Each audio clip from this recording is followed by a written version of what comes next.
Hello, my name's Danny and welcome to the first in what's hopefully a series of videos called Spinal Stories. And the idea here is to shed a bit of light on some of the myths and assumptions that people make about life with a spinal injury, but also and particularly to showcase individual experience with the aim of showing others just how much people can do with a seemingly catastrophic injury. Now, perhaps you've recently had a spinal injury, or one of your loved ones, or a friend, and it's very easy to think that your life's over and you'll never be able to do anything of worth ever again. Hopefully this series shows you that that is absolutely not the case. So joining me for episode 1 is my good friend Joanna Robertson, and maybe you'd like to briefly introduce yourself before we start. Yeah, sure. So I got my spinal injury back in 2019. I was involved in a high-speed road accident. And that got me a T12 incomplete spinal cord injury. And that's roughly about 4 years ago. During those 4 years, it's been a huge life change as well. And it took me a long time to get to the almost kind of like a nice, peaceful part where I am now in life. So it's been quite the journey as well. Yeah. A couple of interesting things there. So first is, you mentioned it was a road traffic accident. The vast majority of spinal injuries are trauma related, and that's probably worth remembering next time you ask someone in a lift, what happened to you there? But obviously there are other causes as well, but trauma is by far the most common cause. Secondly, you say 4 years, and depending on who you are, that can either be a very short time or a long time. I'm sure we both know people who, even after 10 years, haven't come to terms with their injury, and yet there are others who seem to accept it from day one. I know I've not met a young woman based in Edinburgh who is just relentlessly optimistic, and I want to know what she's having for breakfast because I think I know who you're talking about. And maybe she'll be on this in future. I hope so, because she's lovely. She seems lovely, and I think she'd have a lot of useful insight to share. But thanks for that introduction. So I guess going back to that, if we can, you've spoken a little bit around the circumstances of the injury, so road traffic accident, but even before that, what were you doing in life at the time? Were you studying? Were you working? And how did the injury impact that? Yes, so I was in my last year of university, RGU. I was studying product design back then, and I was living at home with my family in Ellen. This is just outside Aberdeen for those who are... Yes. So I was living there, studying full time. I was just changing jobs. So I used to work at Aberdeenshire Larder, butchers. Right. And I was moving on to a jeweller's job at Carey. So I was changing jobs then, and I was 21 years old when the accident happened, unfortunately. Okay. And by extension, you're 25 now. Yes. I should mention that at the start. So maybe this wasn't in the mix of your thoughts in the immediate aftermath, and we'll come on to that, but reflecting on things now compared to what you thought back then, I mean, did you think that you could still go on along that path, or how did things change, if they did? When I first came to in hospital, I was hospitalised in the Glasgow Spinal Unit. I was there for roughly about 6 months. During the very start of it, when I was first told I am now paralysed from the waist down, it was a huge shock. And you go through the stages of grief, very much the denial as well. And I didn't want to think about it. I thought, this happens to other people. This doesn't happen to those nearest and dearest, Yeah. And I didn't know many people, if any, with disabilities in my life. So I didn't know, I didn't have many role models. I didn't have many people to reflect on that.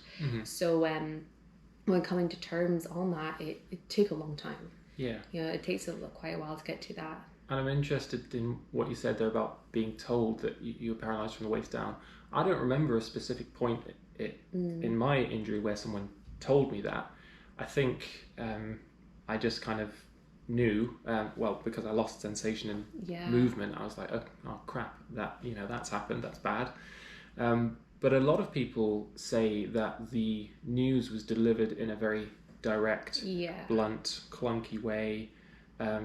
How was it delivered in your case, and how did you react to that? Before going to Glasgow, I was hospitalised and had my surgery in Aberdeen unit there. And when I first came to, they ripped off a lip plaster. They told me straight, I had a spinal cord injury and paralysed. I will not walk again. And it was like a punch in the gut. And it was a lot to take on, because you're still in pain, you're still trying to come to, I was still wondering, where's my family, where did I do this? It was too much.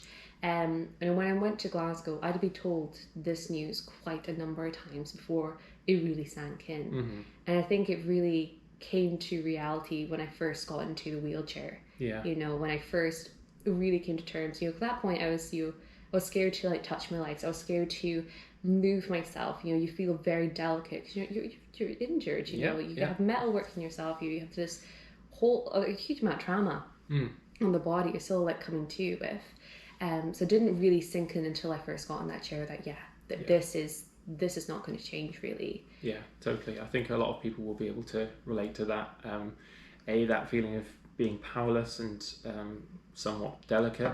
Well, having broken your spine in half, most people are well allowed to feel delicate in that situation. And then having a team, or perhaps one person loom over you and tell you that kind of news, that is unavoidably devastating and life-changing, isn't it? And whether you accept it then and there or years down the line, we'll come on to talk about that, but there's just no two ways about it. It is a hard moment, isn't it?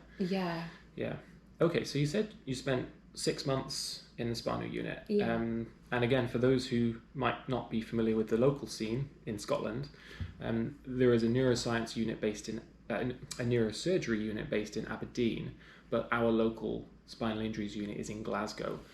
And depending on where the accident occurs, you may well go to Aberdeen first for surgery, or you might go straight to Glasgow because they have their own in-house spinal surgeons there as well. And that was the case with me, but maybe we'll come on to talk about that another time.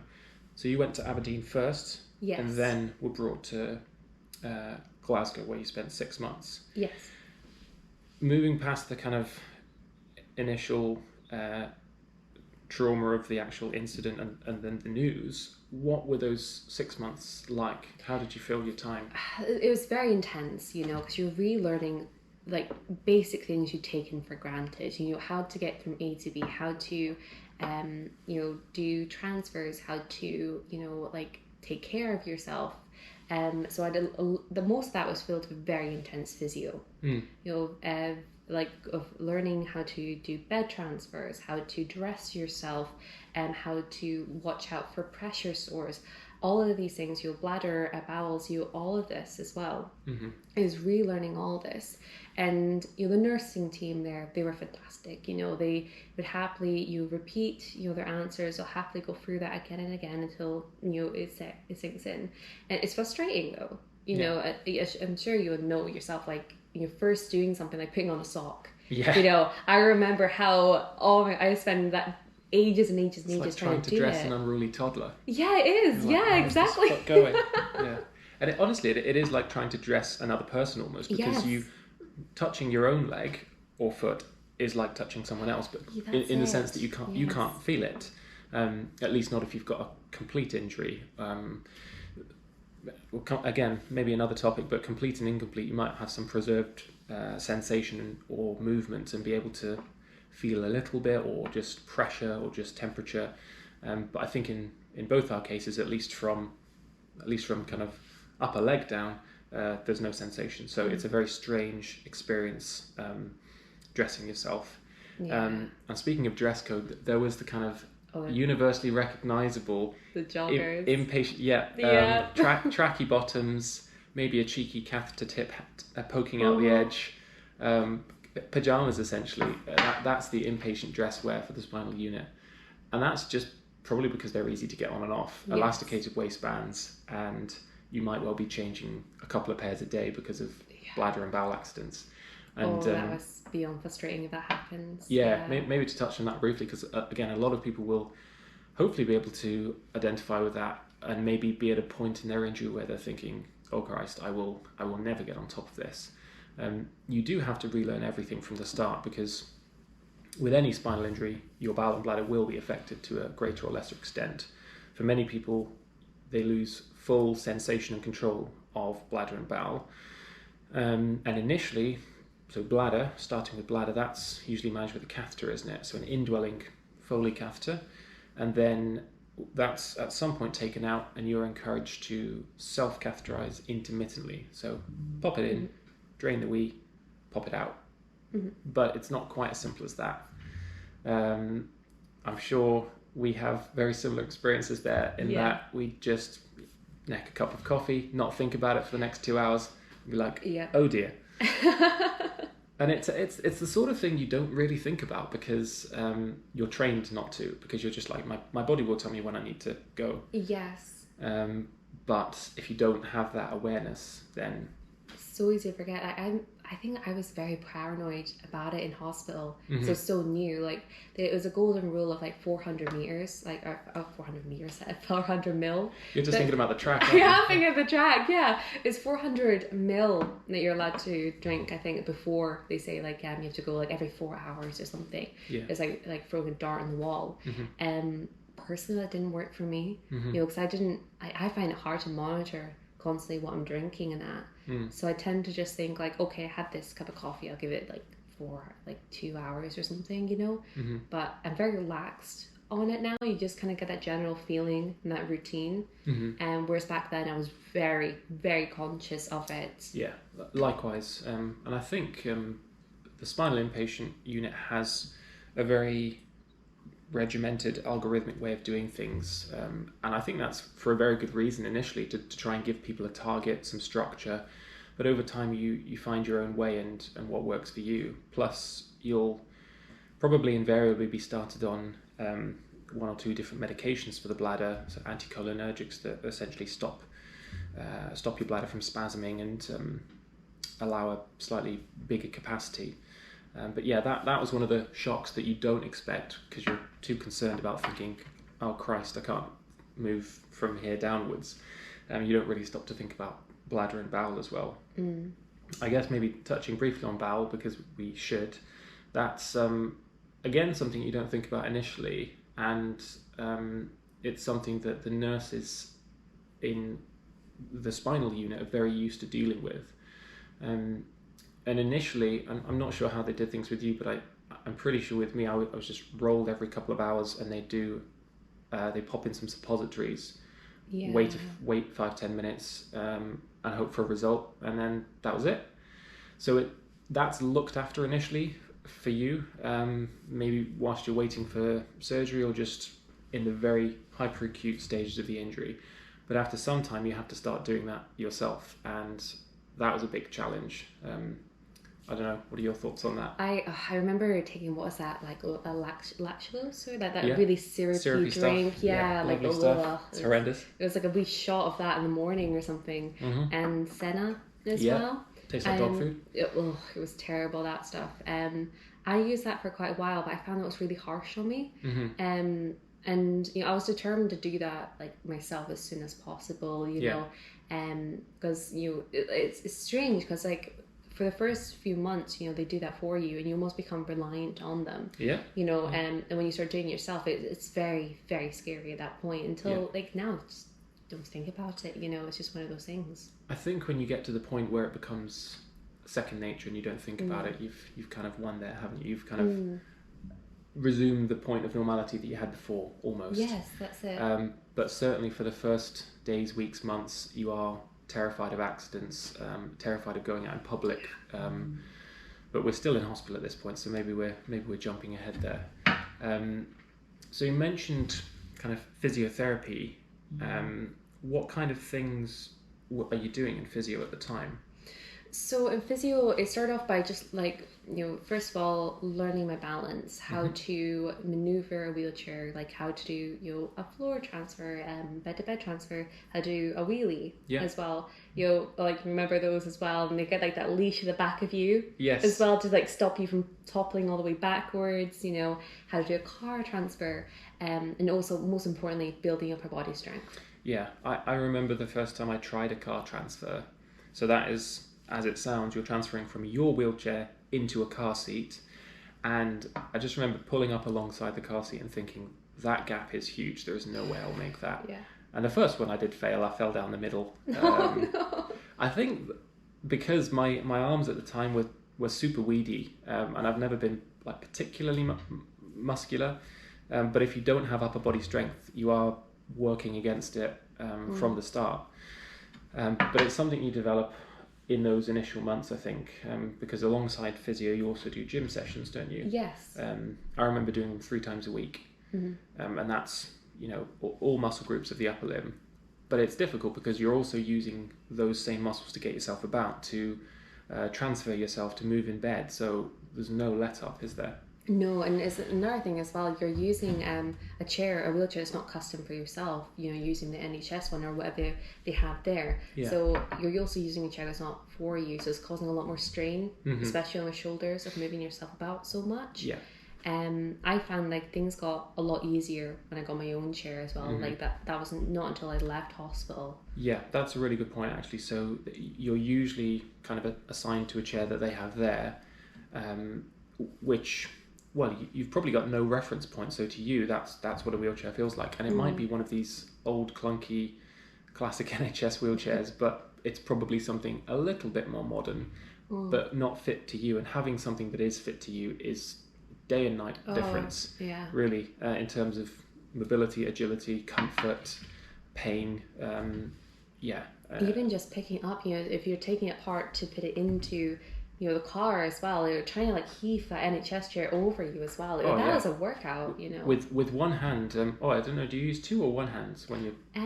Now I just use one hand for, you know, Such almost a big like flex. it's like pure muscle there. Yeah, now I can just do it one handed. Before I almost like used my whole body weight to try and like drag that over. Yeah, and for those without core control, and I say this because that's kind of the group I fall into. I have to stabilize myself with my left hand whilst lifting the chair in across me with my right hand.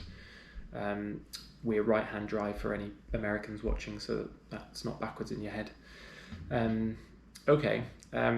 So talked about a lot of kind of inpatient stuff there. What about the people around you? I'm interested, who else was in the unit at the time, and how did they react? How did you connect with them? Do you stay in contact with any of them? I do, yeah. I made a lot of long-term friends while I was in the unit, because it's almost like a bit of like trauma bonding as well, because you want to it's nice to open up to the person close to you as well, like, or I remember my wee ward, it was all girls and that, and a lot of the older ladies like they very much mothered me as well, which is very sweet.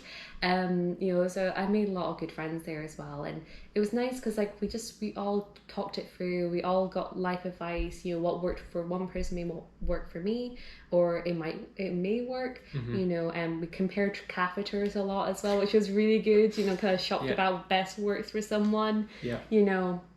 And I made quite a lot of good friends. I still speak to you now as well. But it takes a while to be, find the right company, find the right people that you can speak with as well. And it's lucky. I'm very fortunate I got to the Spinal unit, because a lot of people don't. And a lot of people miss that chance, to be in that environment, because when I was there, it was very much a safety bubble. Like everyone understood, got me, and I didn't have to explain myself.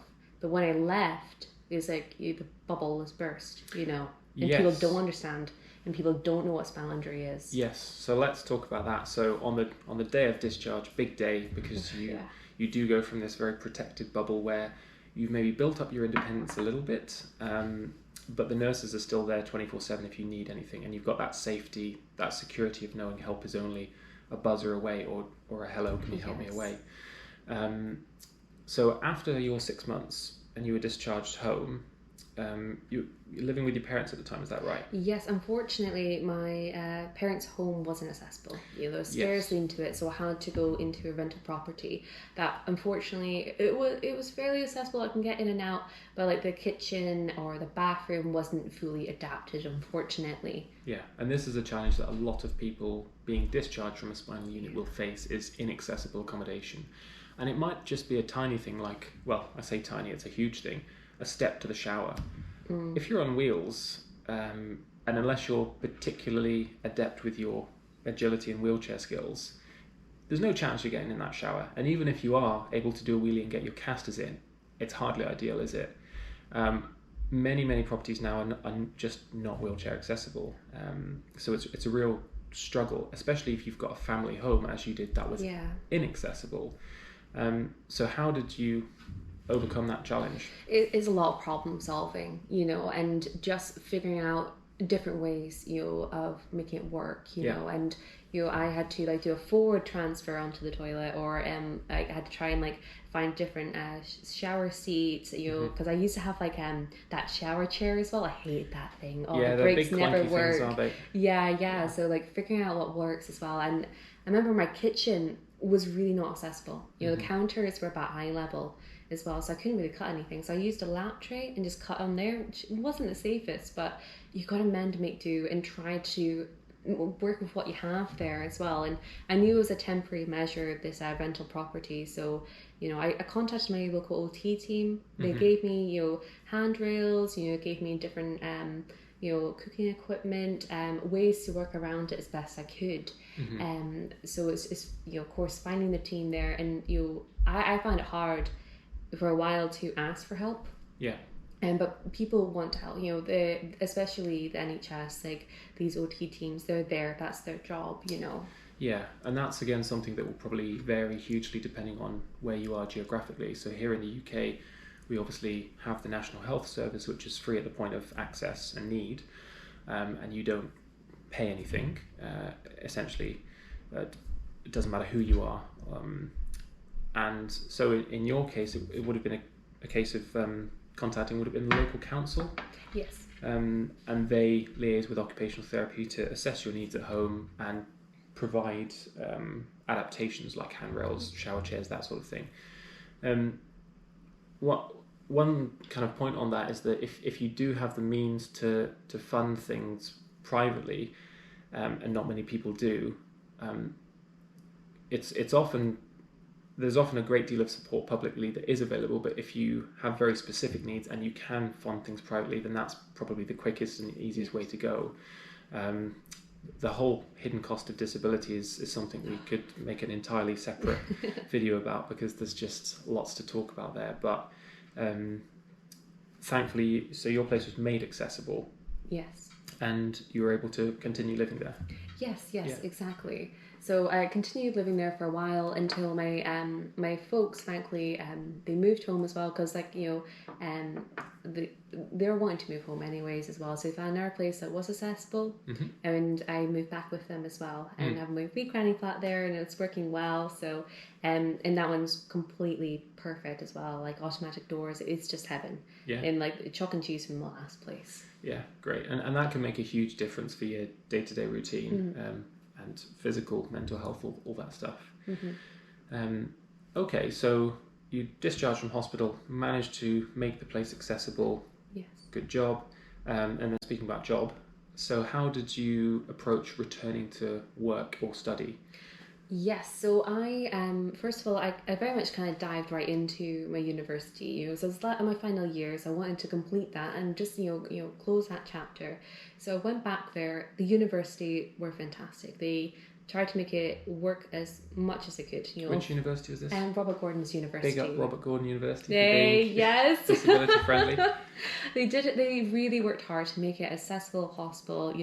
To work and get the workshops okay. This is also during COVID. So unfortunately, I couldn't overly go there that often. So I spent most of my time finished my degree at the flat, which worked out okay. And then I went on to an internship as well. I feel like I should have given myself more time to adapt to my injury before diving back into work and study life. I should have given myself a wee bit more time to settle into this as well. I very much rushed it because I needed to be doing something, which worked, but also maybe not. I can definitely relate to that, and I did the exact same thing. I don't know where that comes from. What do you think? Is it just the urge to return to some sense of normality? It's almost like it works as a distraction. Yeah, just distraction as well. Just throwing yourself back into work or study or whatever it is.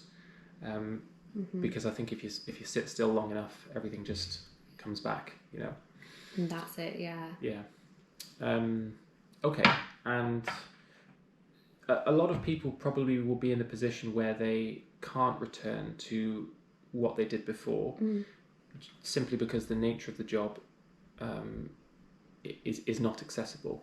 So a friend I made in hospital, and again, I made friends with people I would never have necessarily run into in real life, in the life before, because we just, on paper, although we were kind of the same in terms of like being male in our late 20s, white, you know, demographically we were similar, but personality-wise we were quite different.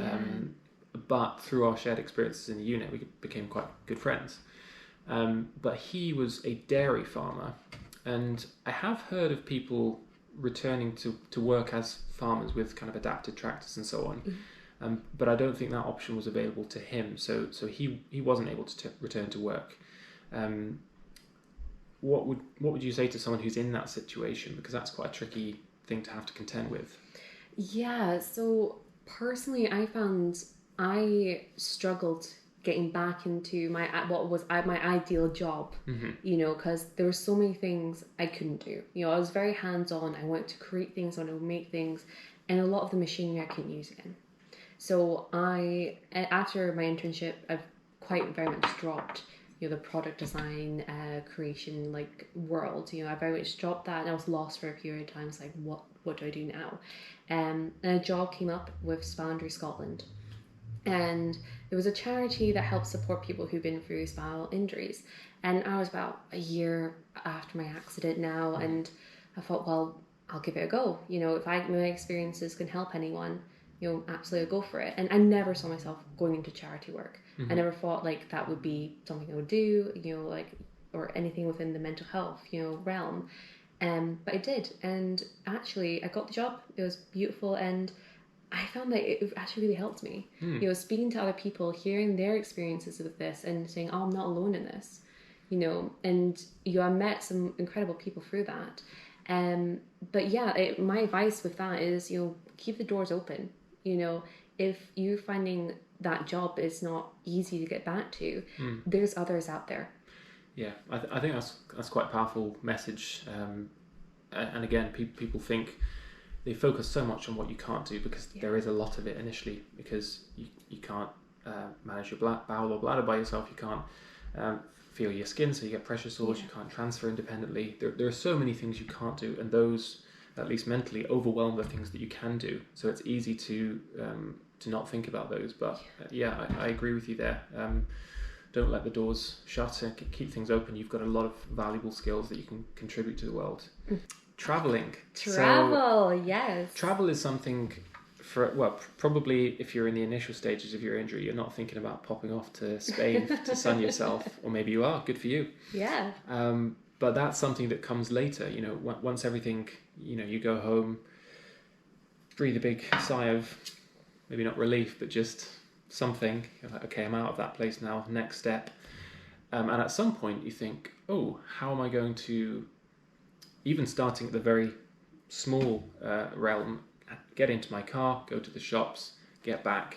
I don't know about you, but the place I was living at the time, I was living in Inverness, in the Highlands, and it was kind of accessible-ish. Yeah. But you have to contend with things like pavements. Yes. Pavements are the enemy. They're everywhere. When I say that, I mean that they're cambered, so they're slanted to one side, which, if you are able-bodied and walking, you don't notice.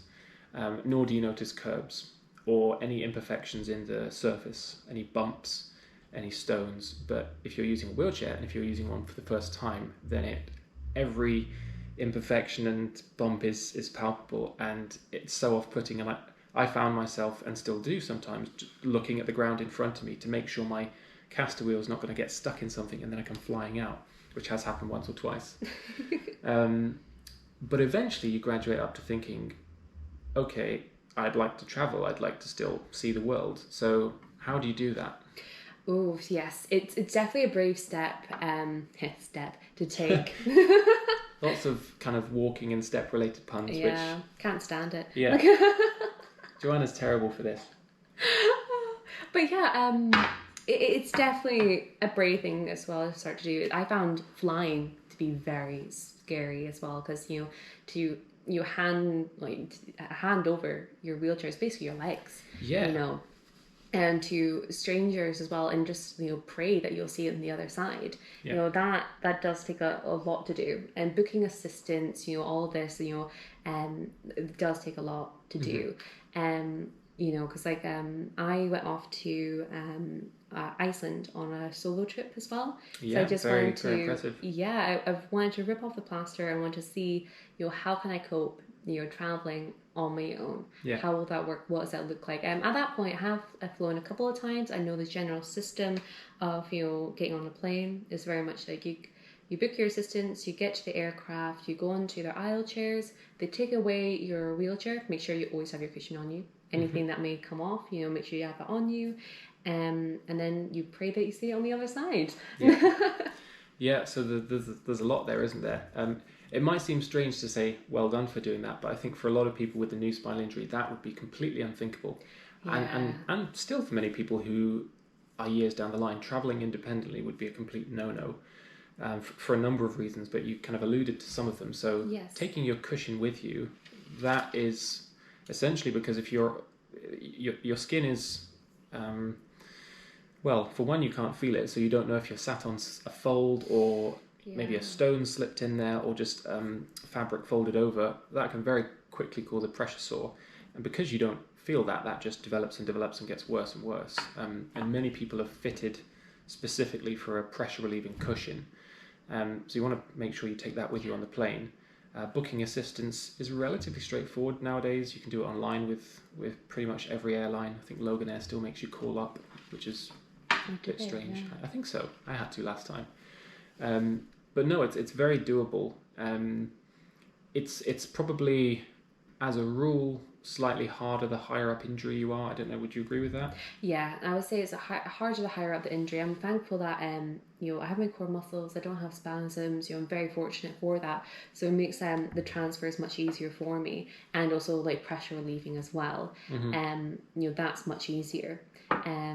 So yeah, that makes it better. Like I imagine flying with a power chair. That'd be a lot trickier to go through. Yeah, I think so. And sadly, to this day, there are still plenty of stories about people's chairs being broken by or lost by airlines. And to come back to something you said, that is literally your legs. Yeah. If you lose that, people think it's as simple as saying, well, you can just use one of the airport chairs. Why is that not a good solution? Well, it's like back in the hospital, that chair is not fitted to you, and sometimes airport chairs are ones that someone else has to push you in. You can't be independent in that. Yeah, and I think if, as someone who, you start to value your independence maybe a bit more after it's taken away, and then once you've got it back again, being pushed through the airport on a big clunky old chair is a little bit degrading, isn't it? And given that you can push yourself, why should you let someone else push you? This is kind of a segue, but it does kind of bring me on to how people treat you once you are a wheelchair user. And I suppose there's two ways of looking at this, and one is people that knew you before and strangers. So briefly taking a step back to your university, presumably you came in contact with a number of your friends, colleagues who knew you before the injury as able-bodied Joanna, and I'm interested in how they interacted with you afterwards. What was the experience? I found quite a lot of them was awkward. Really? You can tell like some of them were struggling to say the right thing. And I found like it was up to me just to break the ice. Yeah. And I often do that by throwing a little joke out there. You're quite good at that. Oh yeah, and that does tend to break the ice, and you'll make it open that I am okay to talk about it, and that's fine. That's personally, I'm okay talking about it. Some people are more private in that. Because I feel like no one generally, I believe that people want to do the right thing. They don't want to offend you, and oftentimes they don't know how to offer assistance or how to help you, how not to help you. But yeah, like once you get through the awkwardness as well, most people are okay with it. Yeah, I think you're right there. Most people mean well. Some people are just overly nosy and say the wrong thing. Sometimes I feel people staring, and I feel like in their head they're just going, wheelchair. Yeah, that's it. Yeah. They just have to. They hyper focus on the chair and they forget about the individual. That's it. Yeah. Like I always like the way I deal like when someone bluntly asks me like, "Oh, what happened to you?" I just say, that's personal. Yeah. You don't owe anyone your story. Yeah, I think that's an important message. You're not obliged to divulge possibly the most traumatic thing that's ever happened to you in order to satisfy their curiosity. No, that's it. You owe them nothing. But in terms of general attitudes, I think people are more, maybe accepting is the wrong word, but aware, in part because of increased media coverage. You've got things like the Paralympics, fairly high-profile individuals like Christopher Reeve, Stephen Hawking. Even that's going back a while now. It's not unusual to see disability in the media. It could still be better represented, but it's you've got shows like The Last Leg, which covers the Paralympics. That's The Last Leg. I've not heard of this. Oh, it's great. It's I can't remember whether it's BBC or ITV or maybe even Channel 4. Can't remember, but they provide kind of like a recap and cover of the Paralympics, and it's hosted by people with disabilities as well. So, and they make fun of it and themselves as well. So it, again, breaks the ice. Yeah. What about people who don't know you? Let's say airport staff, because I'm sure like me, you'll have had a number of different experiences at airports, with some being very good and some being very bad. What do you think? I've been quite fortunate so far that it's been very good, but I feel like I have quite a strong independent streak in me. If I can do something on my own, I want to do that. I find some people like they push you without your permission. Yes, that's a big one. So what do you say when that happens? I just I just stop and say, oh, I can do this myself, it's fine. And and sometimes they gloss over that, say, oh no, I don't mind. Just like, no, but I do mind. Exactly. If that happens, then I'll just put the brakes on that. It is a weird thing to, quite literally. Yeah. It is a weird thing to do, isn't it? To just, and again, your wheelchair is kind of an extension of your body, so to just invade someone else's space like that and touch them. No. Especially when they're not expecting it. Yeah, it's that's almost weird. like picking up someone who's walking. Yes. That's you just randomly pick them up. It's throw them over your shoulder. Yeah. I mean, there's sometimes if I'm going up a steep hill, I'm like, oh yeah, actually, if you give me a push, that's fine. But that's on my grounds, my permission. You've started that. Yeah, you've instigated it. Yeah, and I think that's fair. And I'll do the same sometimes. I think, and again, another topic, but part of that is knowing when it's or being okay with asking for help. There's the temptation to just be stubborn and being like, no, I will do it myself. I will get up this even if it gives me a heart attack. But there comes a point when you're like, do you know, it's not worth it. I'm going to ruin my shoulders. I'll just get this geezer to give me a push. Yeah. And then everyone wins. That's it. It's also it's being okay with asking for help. And that's another thing that does take time to get to terms with. Yeah. Do you think people still treat you differently now versus before your injury? Or yeah. How so? I think it's more so. It's a good question. I think it's the way people talk to me at times as well. Like occasionally, you do meet ableism as well. Like if you go to a restaurant and someone asks them, my friend, what I want to eat, instead of asking me. Yeah. Like so I'm not laughing at that. I'm laughing because it's a very familiar experience. So I often travel with my partner, who happens to be my fiance, but I think maybe the assumption is that she's my carer. Maybe I just have that look, but I think but they often speak directly to her and not me, and say, well, what does he need help with? And I feel like saying, well, he sat right here, why didn't you ask him what he needs help with, and he'll tell you. But that's certainly something that I've noticed as well. What's the right way to address that, do you think? I think in that is just what you did there. You just call them out on it, and it's, but at the same time it's having that gumption, that bravery to say that, because I found it hard at the start when I first came across ableism, because it was such a nuanced thing for me. I wasn't used to this. I was like, oh gosh, what do you mean? Or other people call you the wheelchair. Have you had that? Where people say, oh, the wheelchair. We've got a wheelchair over here complaining about not being able to... Yeah. It was like, oh wow, did I'm now a wheelchair, okay. Yeah. Imagine that with any other condition. Oh, we've got a fucking cancer patient over there complaining about That would not go down. Daily Mail headline. Yes, Daily Mail, yeah. And it's just like it does take you back, but I think it's. I think when you get to the point, you get so used to it, you do get that confidence to speak out on it. Yeah, it takes a while to be able to advocate for yourself, and it's definitely something I'm still working on. Often my partner's a bit better at it than I am, and she's like, no, you have to stick up for yourself. Come on, it's say like, something. excuse the fun, but you have to stand up for yourself. You do. You really do. Again, fantastic. But seriously though, you do have to find a way to advocate for yourself, because no one else is going to do it for you. Yeah, that's quite a tricky thing to do. On the topic of interactions with other people, what are your thoughts on dating with a disability? Because you are a young person. Yeah. Young people go on dates, so I'm told. I wouldn't know. I'm in my 30s now, so this is a very foreign concept to me. Well, I think the disability works in your favour. Okay. I think Talk it me through does. that. Because like I wouldn't want to date someone who wouldn't accept me disabled. You know, because like you think about it, you're looking for love, you're looking for something that'll last, you know, test of time. You know, ideally, if someone can't accept me with my disability, I wouldn't want them if I was able. So it's a filter. Yeah, it's like a filter. You pass the first layer, you know. So a lot of people use dating apps. Very trendy nowadays. Again, I'm reliably informed. Do you put that information on your dating profile? Yeah. Okay. Yeah. I'm very upfront with it. You know, do full body photos as well. I don't hide it. Yeah. You know, and actually that works in my favour. I find that people generally quite accepting, and if they're not, then I wouldn't want to know them anyways. Have you had any experiences that were difficult simply because of the disability, or relationships that ended early? Or? I think finding places that are accessible. That's a big one. You know, like to go on a first date, you know, finding a good coffee shop, you know, that sort of thing. Because like, you know, I find like on a first date or something, I generally don't talk about my disability. Sometimes I might crack a joke, it becomes like a conversation, but I can't gloss over it as well unless they bring it up. Yeah, it's difficult because it's something that is plainly visible. Even if they don't know the nature of your disability, they can see the chair and therefore infer to some degree that you have a disability, even though they might not know what it is.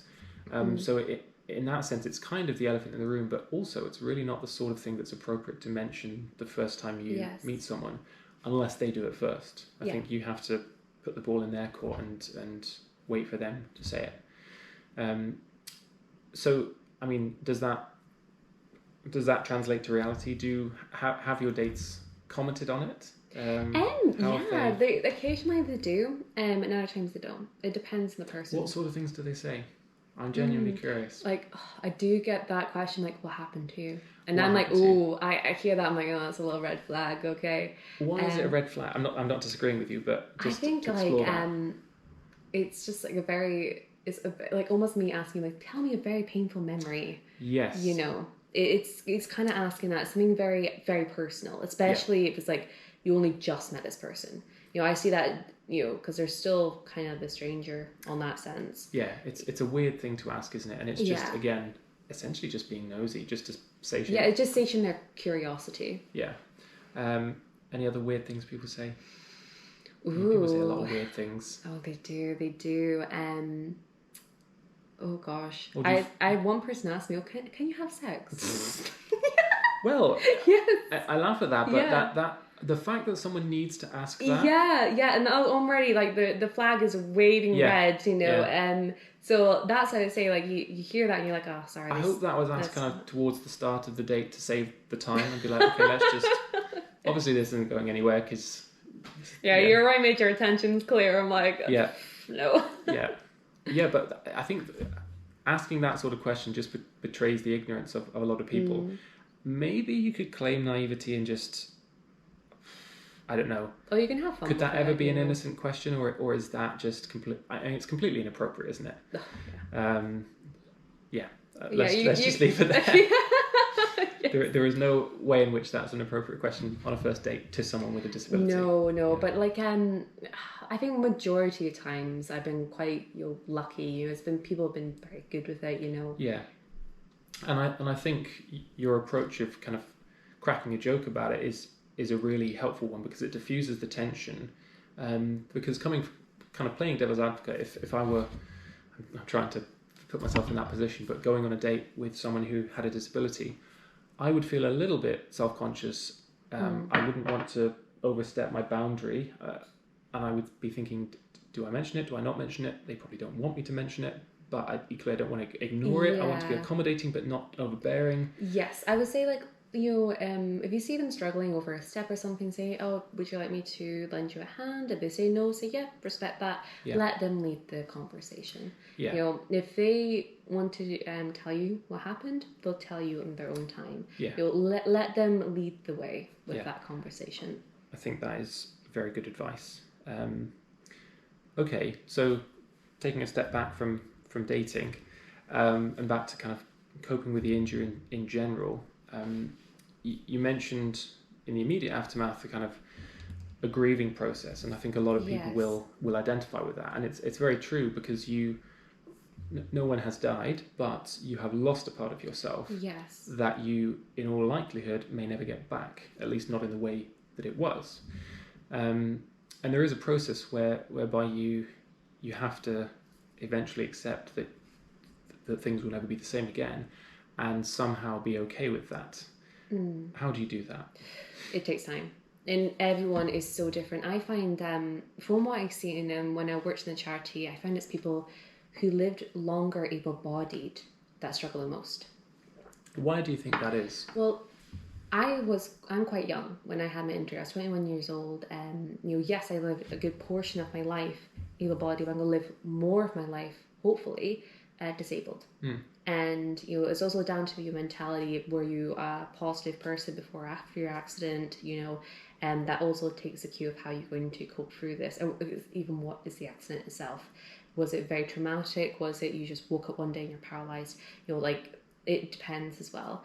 In terms like, you know, going back to what you're asking, if people who are older, you're more used to an able body. You're used to yourself, you know, being able to be active, especially if you spent a lot of your life, you know, working a career. You built your life. You built everything up to be, you know, able-bodied. When you're suddenly not, everything crumbles and you have to start all over again. It's easier when you're younger to build that a life, you know, for yourself. I think that's true, and I thought about this a lot when I was an inpatient, to think what is the best or least worst age to have this sort of injury. And on the one side, as you say, when you're young, you are kind of pliable. You are, if I can use this term, physiologically stretchy. You can bounce back from injury, from the most catastrophic injuries quite well. You're still developing, and you're more plastic in your nature. So recovery, healing, that's all going to be quicker. You are stronger, more likely. You are fitter. You have fewer comorbidities, medical conditions, than your older counterparts. So it's natural that a young person will adapt more naturally to this sort of injury. But equally, it's a terrible time to have that sort of injury, because when you're at that age, maybe in your late teens or early 20s, you're going through formative experiences, you know, first relationships, going to university, first job, living on your own, those sorts of things that are completely derailed by this sort of injury. So I think I still agree with you that it's better on balance, or at least less worse, to have it when you're young, because you can adapt to it, than to have it when you're older. Oh, I was going to move on to ask about coping strategies. So that what I was talking about there was more kind of physical and physiological coping strategies. But mentally, I'm sure everyone who's had a spinal injury can relate to a day where they felt pretty low and thought, you know, this is just crap. There's just no two ways about this. Everything sucks and life's pretty crap. What do you do when you feel like that? Or maybe a better question would be, did you feel like that? And how did you react to it? I think what helped me is letting myself. Let yourself grieve.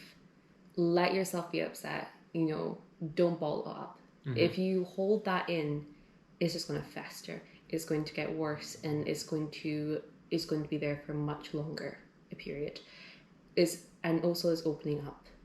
You know, and your loved ones, people in your life want to help you. they don't want you to put on that brave face and say, I'm fine, don't worry about me, because they are going to worry. It's going to have the back effect. This is an interesting point, actually, because an injury like this, I think any spinal cord injury rarely affects just the individual. It affects the whole family unit, and whether it's them having to adapt their house, it'll probably be more them thinking, this awful thing has happened to my brother, sister, mother, daughter, whatever. How can I help them? How can I restore what's been taken away? And they can't, and that's incredibly painful. How did your family respond to it? I think my family were very delicate on the subject, because they didn't, again, like many other people, they don't want to upset me and all that. So when I opened up to them, that helped. It helped them come to terms and know what they need to do to help me and how they can support me. Yeah. And I think by me being open and saying what I needed from them, that helped, and that helped them adapt to this. Yeah, I would wholeheartedly echo your point there, is that you have to allow yourself to grieve. You have to not avoid the reality of the situation, face things head on and accept what's happened and think, okay, this is the situation, how will I deal with this? And that how is a difficult one to answer, but once you get to that point, it's so much easier. I think from what I've seen, it's easier for women to open up than men. I think that from what I've seen, because it's what you've been raised as well. You might be raised to say men don't cry and all that as well. So it might make it harder to open up on that. Whereas women are generally encouraged to do that more. It's just coming over those stereotypes on that as well, because that's another whole topic we can go down. But yeah, that's a whole new rabbit hole. I suspect you're right there. There's a degree to which societal expectations of masculinity mean that men are probably less likely to talk about emotions and less likely to perceive and accept themselves as vulnerable, which I think you unavoidably are more vulnerable after this sort of injury. If anything, I don't a lot of people see it as being weak, opening up about their trauma, opening up about what's hurting them, but actually it's a very, very brave thing to do, and it does take time, and it's is working yourself up, to have that courage to ask for help is the hardest thing to say. Yeah. Totally agree. Briefly touching on the topic of wheelchair racing, because this is a very big diversion, but I'm conscious we're running short on time now. But this is how Joanna and I know each other, and I think we first met when Joanna and her trainer came to Inverness to do a track session with me and my trainer. And at the time I was kind of doing triathlon kind of stuff. I was quite sporty before, so I was trying to get back into sport and using that as a recovery mechanism almost. And you came and did a track session together, and you were much better than me. And well, I say were, still are. But then I think the next time we met was in Loughborough, which, for those of you unfamiliar, it's a city in the UK in England, but it's particularly well known for its sports university. So a lot of top athletes train there. Brownlee brothers, for example, and the paratriathlon guys were hosting. How long was it? Was it a few days? Yeah, it was about four days, free. It was a good few days to do a session on swimming, wheelchair racing, and hand cycling. And it was good fun, but it was also kind of trial by fire, because there was a huge spread of abilities, down from people who'd never done it before, to people like Mel Nichols. Maybe some viewers will know her, who is an extremely I was going to say qualified, but that's not quite the right word. She's achieved a lot. She's cycled the perimeter of Britain on a hand bike. She's done Land's End to John O'Groats. I think still holds the record for that at just under 7 days.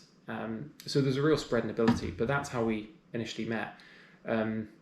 All of that is to say, tell me about how you came into wheelchair racing and why that appealed to you.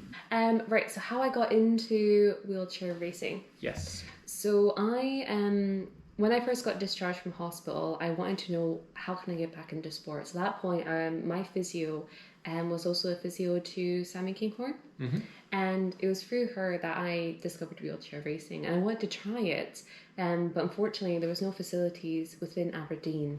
So Sammy King holds quite a well-decorated Scottish. She's Scottish or English? She's Scottish. Yeah. Scottish wheelchair racer who I think recently set a new world record for. Yes. I don't remember what distance over the track. Anyway, so she's very well accomplished. And you knew her through a mutual contact with your physio, you said? Yes. Yeah. So, and that's when I saw it. And I remember when I first saw the image of wheelchair racing, I was just absolutely in love, because I thought, like, here are these women looking so strong and capable and fast as well, and these amazing looking chairs. And you don't think about disability, you just think how strong and capable they are. And I found that absolutely incredible. So I got in contact with my local disability sports, Scottish Disability Sport. I got in contact with that organisation. They got me to Aberdeen Athletics Club, and from there I got funding and did a little charity raiser to get my own race chair. So it was very much straight in the deep end. I never even tried it before. I was like, I'll just go right in the deep end and see. And I went down to Grangemouth to get my classification, and that was the first time I went in the race chair, and it was like a kid's chair as well. So I got squeezed and corseted into this chair. I did like the worst 100 meters of all times. It took me like a minute plus to get through to this finishing line. It was very tough, but I did it, and I was absolutely in love, despite all of that like hurdles and that to get there. And when I got my own race chair, it fit like a glove, and I was off. I was absolutely hooked. Yeah. And I found my coach Phil Owens through the athletics club, and the training just, and the rest is history. Yeah, and since starting, you've competed in some pretty significant events. Time ever is just over 41 minutes for David Weir. We wonder if it will be his day again. He managed to win it last year for the 9th time. Can he make it 10? That would be something special. Lots of other headlines are going to be made today, but David Weir could make his own here as well. It's always a bit of a tough start because they move away quickly from the massed ranks on the central motorway next to the town moor, but then there's a bit of an up and down section, including London Marathon, Edinburgh Marathon, other marathons? No, just those two at the moment. Yeah, things abroad as well. Been party to the Swiss wheelchair racing camp, so that's something that's hosted by Marcel Hoog, who's probably currently the number one in the world for kind of wheelchair racing over most distances. I think maybe in the past 10 years ago. So I mean, there's lots of people who battle out for the top, but between him and maybe David Weir, those guys are at the top of their game. Oh yeah. So that's quite a special thing to do. So been performing and training and racing abroad. So that's pretty fantastic. And what are the plans for the future? The plans for the future within wheelchair racing is I'm wanting to do, like, my big goal to do the world majors, the marathons. I'm very much in love with the endurance side of it. I love the feeling after you completed like a crazy distance, the 10K to a marathon, and I adore that feeling. When you cross that on the finishing line, get the medal up, there's no words for it. It's absolutely incredible. I really like what you said there about the first time you saw people competing, and just the speed and the strength and the athleticism and the performance. I can relate to a lot of that. And you do forget the daily woes of disability when you're in the chair just flying around the track. So that's really powerful. Appreciate that not everyone will be able to consider sport after their injury, but for those who are able to, it's quite a powerful way to maybe not get back on track, but to give you meaning. No pun intended there. To give you meaning.